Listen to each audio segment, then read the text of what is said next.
माननीय अध्यक्ष जी, constituent assembly जो संविधान सभा आयोजित हुई थी, उसमें भी जो डिबेट्स हुए थे उसका स्तर बहुत ऊंचा था। बहुत कुछ हमें उसमें पढ़ते हैं तो देखने सुनने को मिलता है। बड़े बड़े लोगों ने उस समय जब कॉन्स्टिट्यूएंट असेंबली की डिबेट्स चल रही थी तब कहा था कि दो सदन की आवश्यकता क्या है। बड़े बड़े व्यक्ति जैसे कि माननीय श्री मोहम्मद ताहिर, माननीय श्री शिबन लाल सक्सेना, माननीय श्री लोकनाथ मिश्रा जी ने ओपोज किया था कि दो सेकंड चैम्बर की आवश्यकता नहीं है, एक ही चैम्बर बहुत होगा। लेकिन माननीय श्री गोपाल स्वामी आयंगर, भारत रत्न डॉक्टर भीमराव अंबेडकर जी और श्रद्धेय सर्वेपल्ली राधाकृष्णन जी ने भी इस बात को बल दिया था, इस बात का समर्थन किया था कि दो सदन होने चाहिए, उच्च सदन का अपना स्थान है। और उसी के बाद अप्रैल 1952 में 1952 में ये सदन बनाया गया और इसकी पहली सभा 13 मई 1952 को हुई। इस 71 वर्ष की प्रवाह में कई सारे महानुभावों ने भारत की संविधान की रक्षा करने के लिए, भारत की लोकतंत्र की रक्षा करने के लिए अपना अपना योगदान दिया। वेंकैया नायडू जी की तो बात याद आती रहती है। मुझे याद है एक बार उन्होंने कहा था, and I quote, people want the house to discuss, debate and decide 3 Ds. They do not want the other D, that is disruption. और मैं समझता हूं कि हम सब ने अपने अपने तरीके से प्रयास किया है कि सदन अच्छी तरीके से चले और सदन में अच्छी चर्चा के माध्यम से हम देश की सेवा कर पाए। माननीय अध्यक्ष जी, डॉक्टर सर्वपल्ली राधाकृष्णन जी ने 1955 में एक बात रखी थी और मैं कोट करना चाहूंगा।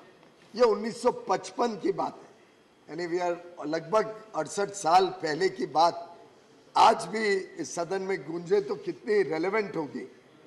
डॉक्टर राधाकृष्णन ने कहा था, we want to maintain good name and dignity of this house.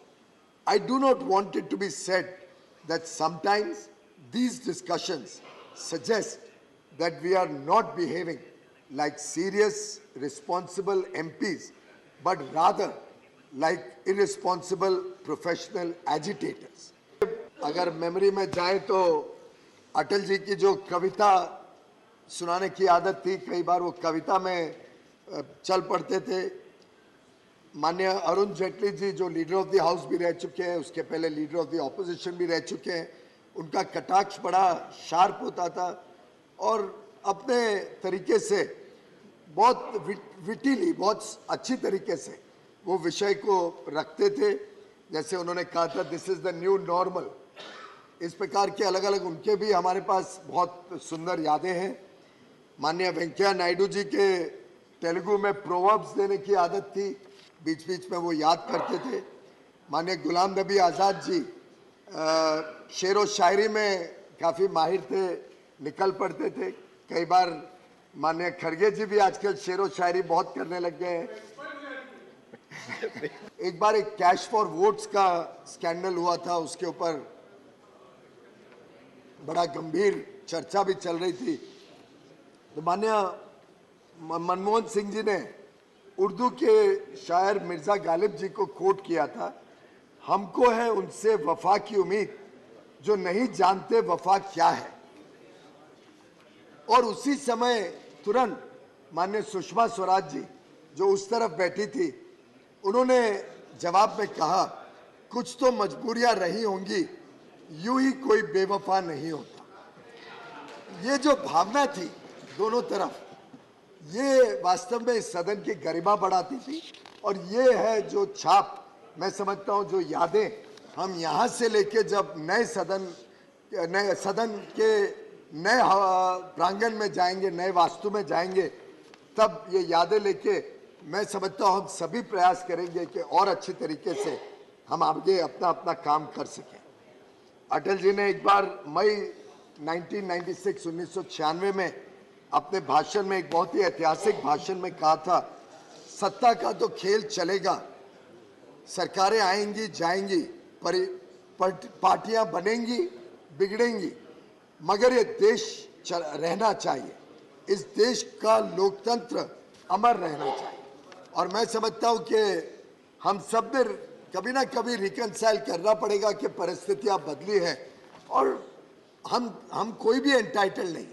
ये जो सेंस ऑफ एंटाइटलमेंट कई जगह पे देखने को मिलता है, कई जगह पे अनुभव होता है, उससे जब देश उठेगा तो मैं समझता हूं हम सही माने में देश की सेवा में और अच्छा काम कर सकेंगे।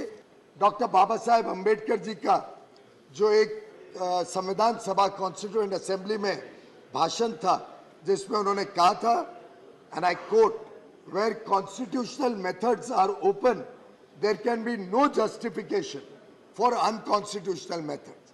मैं समझता हूं ये एक बड़ा अच्छा वाक्य है जो हम सबको याद दिलाता रहते हैं कि आगे चल के भी ये सदन अपनी गरिमा रख के, इतिहास के पन्नों से बहुत कुछ हमें सीखने मिला।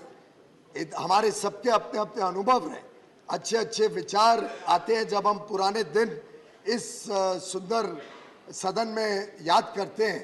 इस बहुत महत्वपूर्ण कक्ष में जो पल गुजारे हम सब ने मिलके, उन सबको जब यादगार के रूप में हम संवारे। लेकिन जब नए भवन में जाते हैं, नए वास्तु में जाते हैं, नई सोच के साथ इस देश की दिशा और दशा को नया रूप देने के लिए, भारत के 140 करोड़ लोगों की आशाएं अपेक्षाओं को पूरा करने के लिए हम सब संकल्प लेके प्रतिबद्धता के साथ नए सदन में प्रवेश करेंगे कल। उसके लिए मैं आप सभी को तहे दिल से बहुत बहुत बधाई देता हूं और नए सदन पे शुभकामनाएं देता हूं। धन्यवाद।